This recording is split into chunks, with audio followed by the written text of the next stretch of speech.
Welcome to part 3 of the Spring ISD Literacy Applied Power Hour online professional development series. If this is your first time joining us, welcome. Or if you have joined me for part 1 and or part 2, welcome back. Either way, we are happy that you have decided to join us on this journey to learn and add to your instructional tool belt best practices to include or increase literacy instruction in your classroom.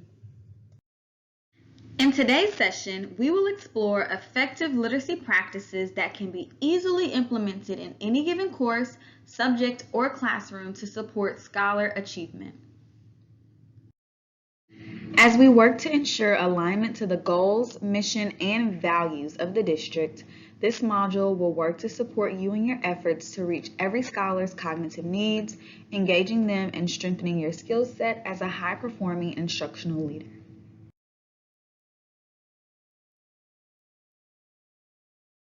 The following are a few domains you may decide to note as you check off your goals for this school year or organize and record your professional development sessions.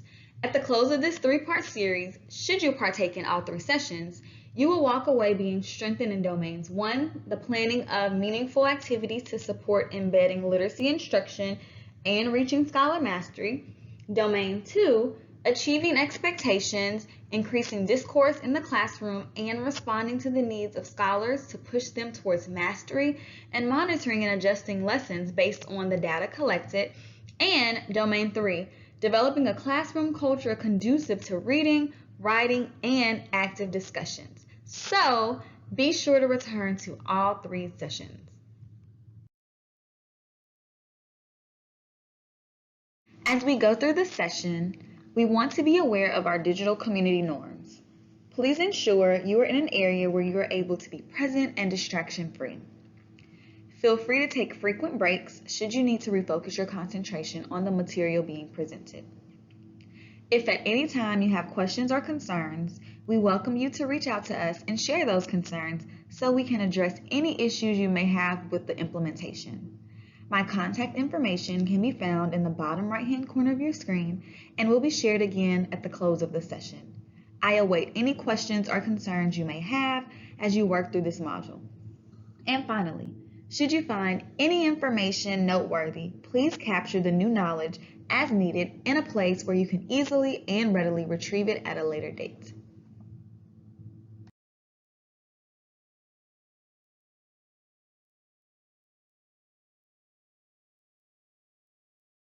The following are learning goals for this series. We cannot stress enough how attending all 3 sessions will prove to be beneficial in your instructional practice to close literacy instructional gaps and support increased scholar achievement in your courses. Today and the remaining session will support efforts in incorporating literacy in all contents in all courses and in all subjects.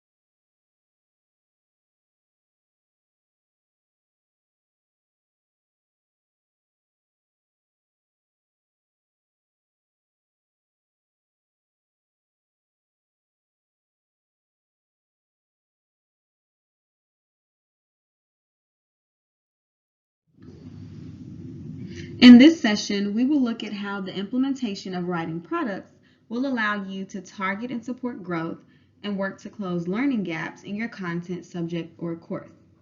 We will also explore the strengths and challenges of what implementation looks like in the class and begin to think through how that will look for your specific content, subject, or course. So let's get started. Today's opening activity consists of 2 parts. Since we are focusing on literacy development through writing, you can guess we will engage in quite a few writing activities throughout our time together. Now, if you were with me physically in a session, I would have you to use these guys to complete this activity. But I don't have you with me and we can't use these in the physical world, we shall improvise. And we know we do great jobs at improvising as educators, right? I know you all do. So on your screen, you notice your instructions for your discussion. It says, using the emojis displayed below, rate your use of writing in your content, subject, course, okay? Rate how you feel you do with the use of writing in your course. You are going to, when I direct you, go over to the yellow course folder and complete the emoji discussion part 1 task. So this is how you do it. This is how you will complete it. When you get there, you are to respond to the question by first sharing your emoji and then the justification for your emoji. For example, this image right here is the poor image, correct? You see the same image and underneath it, it has the word poor.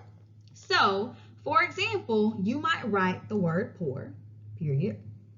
And then your justification could sound something like, I believe my use of writing in my insert course name here is poor because I never saw where I could fit writing. I'm sure if I had writing strategies to use, I could consider where they might best fit in my class, period. So 2 sentences. 1 to 2 sentence justification, why you selected the emoji that you selected. Remember, this is a safe space, so speak freely on your truths. I want you to feel comfortable and confident in speaking your truths openly and honestly. So, at this time, please pause your video and complete the emoji discussion part 1 task. Once you have posted, come on back over, resume the video, and continue in the learning. See you in a bit. Welcome back. So let's talk about it, or well, allow me to give you something to think about. Writing is a critical component of daily life. Am I correct? I know I am. We write a lot. We write letters, we write emails, as students, they write text messages, so we're constantly always writing, even if we aren't necessarily putting pen to paper. It is a way of communicating ideas and emotions that begin developing at a young age and continue into adulthood. Yet, many scholars struggle with expressing their ideas through simple writing skills. Let me rewind that back. Many scholars struggle with expressing their ideas through simple writing skills. Why do we think that is? Take a second to reflect on why do we think our scholars struggle so greatly with writing? Well, let me give you the answer. It's because we generally do not give scholars enough opportunities to write. We as educators, we as classroom teachers do not give our scholars opportunities to write, especially if it's not a reading or writing course. Think about how can I engage my scholars in writing to assess their work, to evaluate their growth in physical education, in CTE, in social studies, in science, in art, in choir, in whatever. We generally do not give our scholars enough opportunities to write. So we, through this session, will discover how we can leverage our writing opportunities for all courses. Okay? So writing goes beyond writing class, writing goes beyond reading class, and you all know it. But we have to step outside of our comfort zone and figure out how can we embed writing not only to teach the content and to track their growth or track their proficiency, tongue twister here, but to evaluate their work and support pushing them to growth mastery. So, we are now getting ready for part 2 of our emoji discussion task. On your screen, you see your upcoming or part 2 of our emoji discussion task. It reads, using the emojis displayed below, rate your use of writing in your content subject course to monitor progress and close instructional gaps. So, how would you rate your use of writing in your class to monitor progress and close instructional gaps? And you see right here on your screen the emoji excellent because, well, that's how I'm feeling at the moment, and I am hoping that no matter where you are feeling excellent as well. So again, we are rating our own use of writing in our respective classes when thinking about how do we monitor progress and how do we close instructional gaps. You are going to, when I prompt you, go to the yellow course discussion folder. You will then click on part 2, emoji discussion. There you will name the emoji that best suits your use of writing in your class to, again, progress monitor and close instructional gaps, and then you are going to explain your reasoning. It might sound something like this. You see, this image is average, right? So I would say average, and then I might say, my use of writing to monitor progress and close instructional gaps in insert course name here is average because I really didn't know I could use writing in this course outside of open-ended responses or exit tickets. So if I knew some additional strategies or saw how it could be done, I would welcome trying it out to help my scholars. So at this time, I invite you to pause your video, pause your screen, head on over to the course discussion, the yellow course discussion folder to complete the emoji discussion part 2 task. Once you have posted, come on back, resume the video, and continue with the learning. See you in a bit.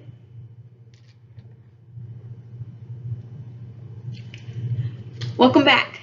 So let me reveal this to you so we can tie up any loose ends we may have concerning writing and progress monitoring and closing instructional gaps. Without evidence of scholar mastery or specific academic gaps our scholars hold, it makes it difficult for teachers to diagnose and treat errors in mastery. Now, I don't want you to miss this, so let me say it one more time. Don't miss this, okay? Without evidence, we know everything we do is evidence-bound. Am I right? Without evidence of scholar mastery, without evidence of gaps or deficits our scholars hold, it truly makes it harder. Sometimes meeting the needs of our scholars is already hard, but without evidence of where they are, where they're going, where we're trying to get them to go, where they can't make it to, without that evidence, it truly makes it harder for us to pinpoint the error, to diagnose and treat. We're educational doctors here. It makes it harder for us to diagnose and treat or hone in on exactly where our celebration should be. If they're struggling and I don't have evidence, how can I diagnose those errors and treat it? If they're excelling and I don't have evidence, I can't really pinpoint exactly where I should celebrate and then not touch again or not touch for a while. So again, not only am I trying to identify what is the issue, what is the error or gap in learning or retention, I'm also looking to assign a treatment plan for my patient or my scholar. Throughout the remainder of this session, we will explore how effectively crafted products that include written activities will support the evaluation of our scholars' growth and mastery and the avenues needed to take to support their deficits. Stick with me.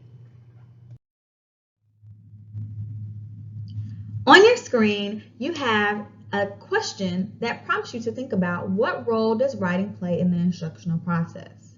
Now, I have to tie in some loose ends. I have to bring together a couple of things just so you all can kind of see what direction we're going in. If you had the pleasure of joining me in part 1, we talked about literacy development in every class. So that includes our electives, everyone. So what does literacy look like, or how can I embed literacy in reading, in math, in science, in social studies, in CTE, in choir, in art, the list goes on. How can I use and embed literacy in my classroom to tie in the content, the skill, the TEKS that I am teaching? In part 2, we talked about literacy, but tying literacy in discussion or discourse. So how can I have a text or text for my scholars to read and embed discussion questions, high-level discussion questions that will allow me to assess their progress monitoring. It will allow me to evaluate and assess how my scholars are doing with whatever I am teaching them. In this session, I'm sure you've already guessed it because we've alluded to it and discussed it a little bit. We're again talking about literacy. We're still having our scholars to read various articles, texts, excerpts, novels, etc. But we are pairing writing. And in particular, we're looking at how the role of writing supports assessing scholar work and evaluating their growth. So, on your screen, you have the question, what role does writing play in the instructional process? When I prompt you, you are going to head over to the yellow course discussion folder, and you are going to complete another discussion. This discussion asks you to respond to what role does writing play in the instructional process of whatever you teach, but in particular, how or what role does it play in assessment? So how does writing and assessment go hand in hand with whatever you are teaching? I want you to take a few seconds to think about what role does writing play in the instructional process in your course or courses, specifically tying in assessment. Think about that. Once you have gathered your thoughts, I want you to head on over to the yellow course discussion folder and complete the discussion task. After you have submitted your discussion task, make sure it's about 2 to 5 sentences. You will then come on back over, resume the video, and continue in the learning. So head on over and I will see you in a bit. Alrighty, so you're back. So let's talk about it. Talking and writing, guys, when we have our scholars talk and write about their content thinking, it helps them to do a couple of things. It helps them to build their word knowledge, it helps them to build their oral expression, and it helps them to clarify scholar thinking. Did you get that? Talking and writing about their content thinking helps build word knowledge and oral expression and clarify scholar thinking. It helps them to clarify what they are thinking and what they know, but it also allows them to clarify what other scholars are thinking, what other scholars might know, or holes in the learning from other scholars. I say this because this is a great example of an activity where you have your scholars to respond, and maybe they pass on their response to another scholar to build on that response. Something to consider. Write that down. We need to begin to take record of the ailment and build a file for specific treatment. If you haven't caught my analogy thus far, we are healthcare workers here, okay? We are educational healthcare workers. We are educational doctors. We are educational nurses.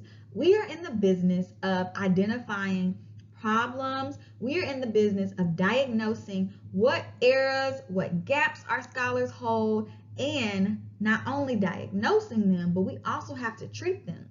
Or if we have those scholars that are in tip-top health condition, we need to ensure that they stay that way. So we give them various strategies, we give them tools to ensure they continue to remain healthy.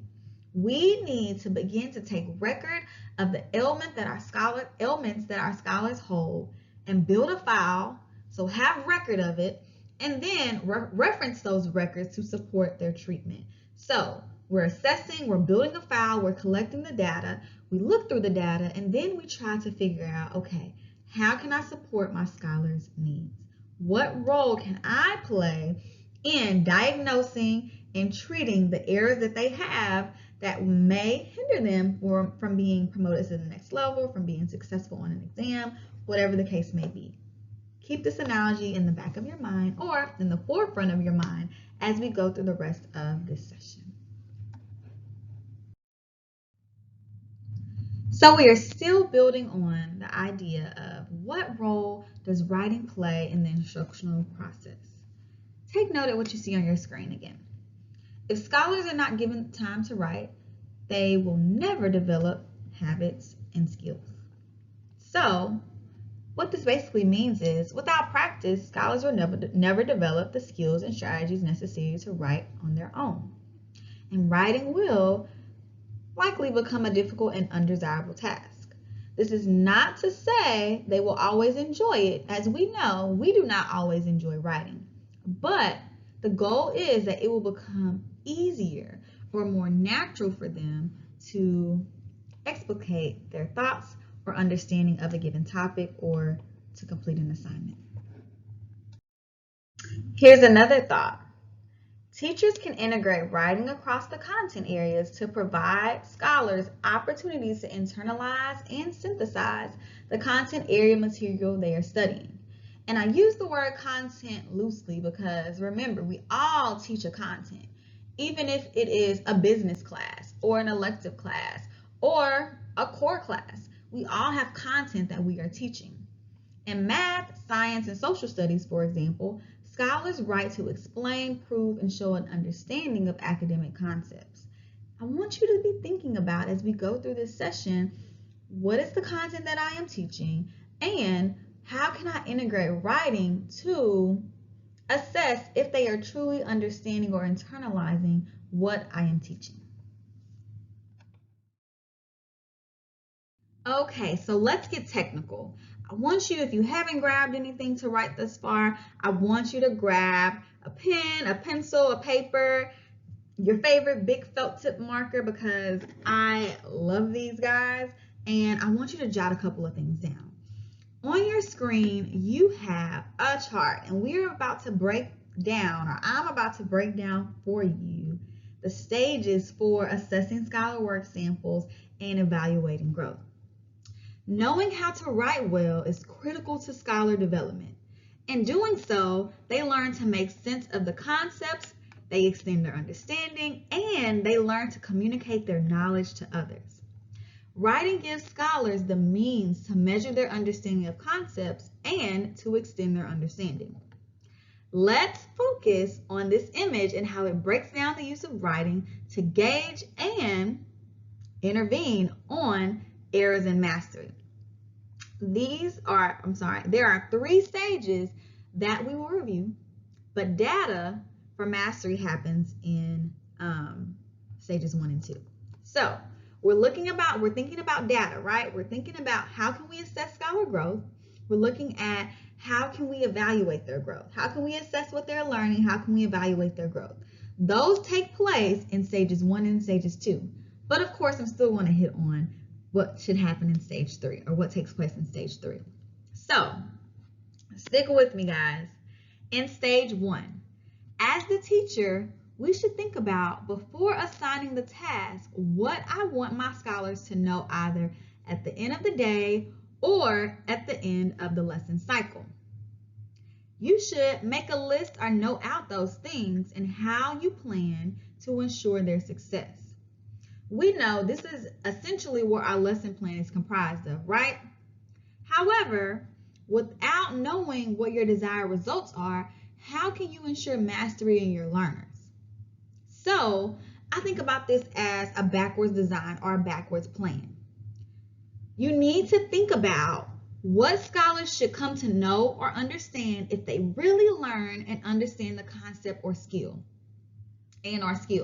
So make a list of what my results are, what my desired results are, what my scholars should understand first. Then, stage 2 is the assessment and evidence.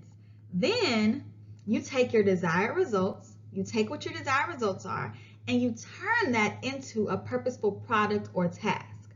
A lot of times, sometimes guys, we go ahead and think about, okay, I want my kids to do this, I want my scholars to do this task, without having truly broken down what they should learn in order to get to that task. I have a task already in my head. I have a project already in my head. I have an idea of what I want them to do. But when I think about that skill, when I think about those teaks, when I think about that concept, is that task truly measuring what the skills, teaks, or concepts is asking them to do? So in stage 2, your assessment evidence, you take what your desired results are and you turn that into a purposeful product or a purposeful task. It cannot and it should not always look like a worksheet. We want to develop practical members of society, right? Lifelong learners, 21st century learners. We want to develop practical members of society. And we know society does not always look like, we know society does not look like a worksheet. So think about what task or what product can I align that is going to reveal that they have internalized the material. So what task or what product can I assign to my scholars that is going to reveal that they have internalized the material. You want a part of that to include a written aspect. You want a part of the evaluation process to include a written aspect. It is more than just having our scholars to do. But can you communicate to someone your understanding or your application? Even if that communication is paper bound, you don't have to have your scholars turn face to face and always engage in discourse. The communication can be paper bound. This, my friends, my spring family, is your data. This is the file that we are building. Reviewing responses, reviewing data in class as scholars work and as scholars work during class and post-class will yield results out of this world for each scholar. So let me say that again. Reviewing responses and data in class as your scholars work and post-class, after class, will yield results out of this world for each scholar. You can then, after you've reviewed and analyzed your data, tier or categorize levels of understanding for your reteach, for your small group, for your workstation activities to close gaps and or to extend the learning.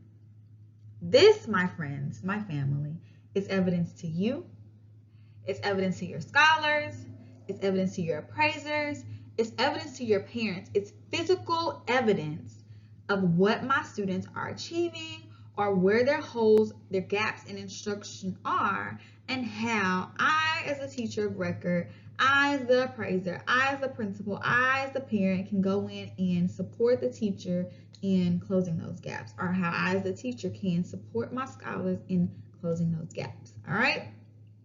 So, stage 1, what scholars should come to know and understand if they really learn and understand the skill. So, this is our planning, thinking through, breaking down the skill, the teach, the concept.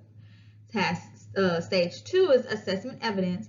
What real-world products, what real-world tasks will the scholars complete to reveal their understanding and proficiency?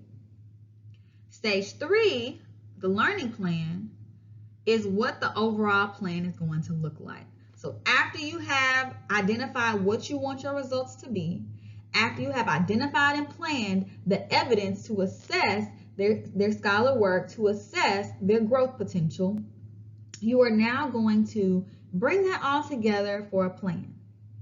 So it's great to think about this in a manner as opposed to starting with the lesson and then working to the results.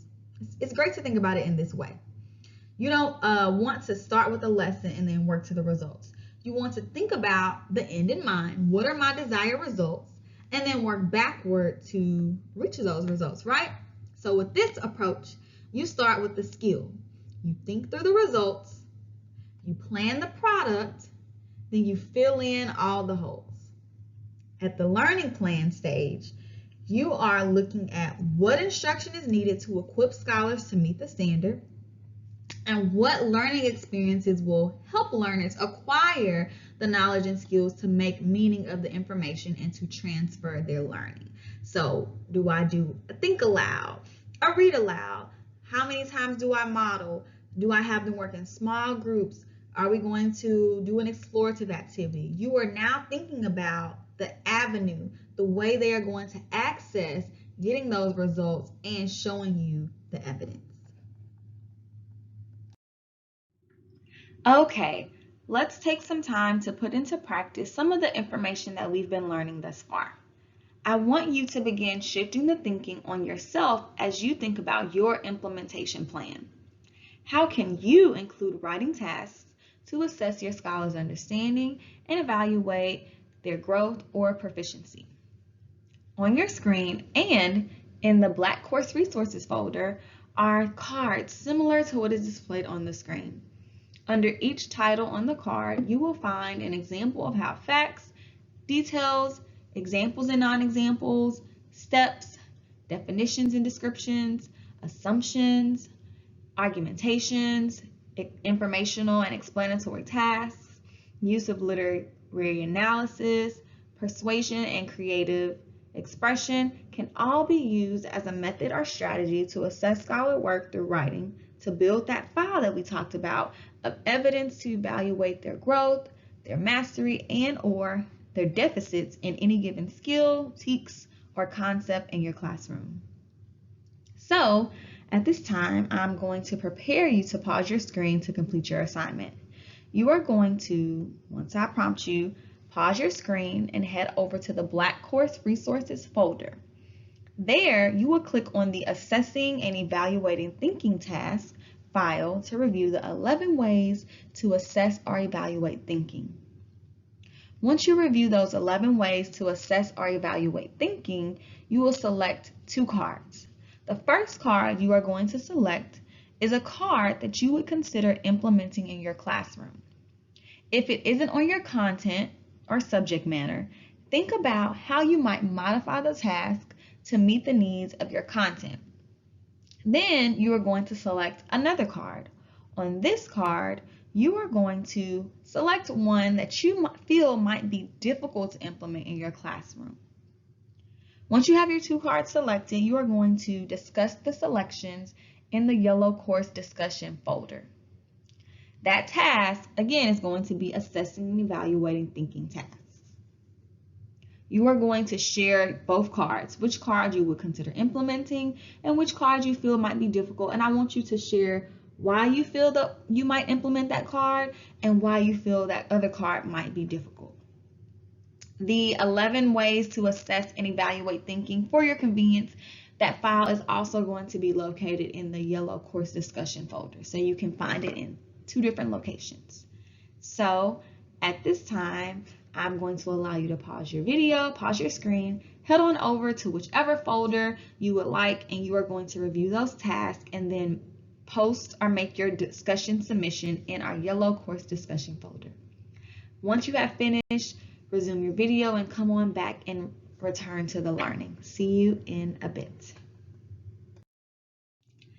Now that you have experienced some practice reviewing what each card might look like, it is now your turn to create writing tasks that will support assessing and evaluating scholar thinking for your respective courses on top material.